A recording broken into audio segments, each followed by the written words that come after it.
কেন ডাকছো মা? সারাদিন শুধু সখীদের নিয়ে খেলাধুলা করলেই হবে? চান করতে হবে না, খেতে হবে না? চলো তোমাকে আমি চান করে দেব। না মা, একটি কথা, চান করার আগে একটি কথা বলতে চাই। না, চান করার পর তারপর কথা বলবে। আগে কোন না, কথা একটি শুনবো। কথা বল। কি কথা? আচ্ছা, আমি জান শানুবান্দার ঘাট কাকে বলে আমি নিজে কখনো চোখে দেখিনি। সেই ছোট্টবেলা থেকে শুনে এসেছি শানুবান্দার ঘাট, শানুবান্দার ঘাট, শানুবান্দার ঘাট। কিন্তু আমি তাই বলছি কি, শানুবান্দার ঘাটটা কাকে বলে আমি সেই নিজের চোখে ঘাটটা দেখতে যেতে চাই আর চান করতে চাই। তুমি আমাকে যেতে দাও না মা। বেহুলা, এত বড় দুঃসাহস কি করে হলো তোমার? আমি ওই কিছুতে ওই সনবান্ধা ঘাটে যেতে দেবো না। কেন মা? তুমি যদি যেতে না দাও তাহলে আজ থেকে তোমার সঙ্গে কথাও বলবো না, আর ওই গরম জলে চান করবো না, আর কিছু খাবোও না। যেতে দেব না, দেব না, দেব না। হাই গো, বিদায় রাখি, তাই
ঠিক আছে, এত করে যখন বলছো, কিন্তু আমার তিনটি শর্ত আছে।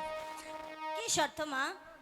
এক নম্বর শর্ত হলো তোমার পিতা বাসাতে ফিরে আসার আগেই চলে আসতে হবে। আর 2 নম্বর শর্ত হলো গভীর জলে তুমি নামতে পারবে না। আর 3 নম্বর শর্ত হলো সখীদের সাথে নিয়ে যাবে। ঠিক আছে আমি জান, তাই যাব। আমি জান আরেকটি কথা, আবার কি কথা? ওই যে তুমি যখন আমার বাবার বাড়িতে বউ হয়ে এসেছিলে, আমার ঠাম্মি জান আপনাকে একটি কলসিখানা দিয়েছিল, সেই কলসিখানাটা আমাকে একটু দিবে? না, ওটা আমি তোমাকে দিতে পারবো না, ভেঙে যাবে। না, আমি কথা দিলাম আমি জান, আমি কলসিখানা কখনোই ভাঙবো না। আমি আমানত, আমি তোমার কাছে আমানতের মতোই ধরে দেব। বলছো তো? ঠিক আছে, এই সখী আমার কলসিটা নিয়ে আস।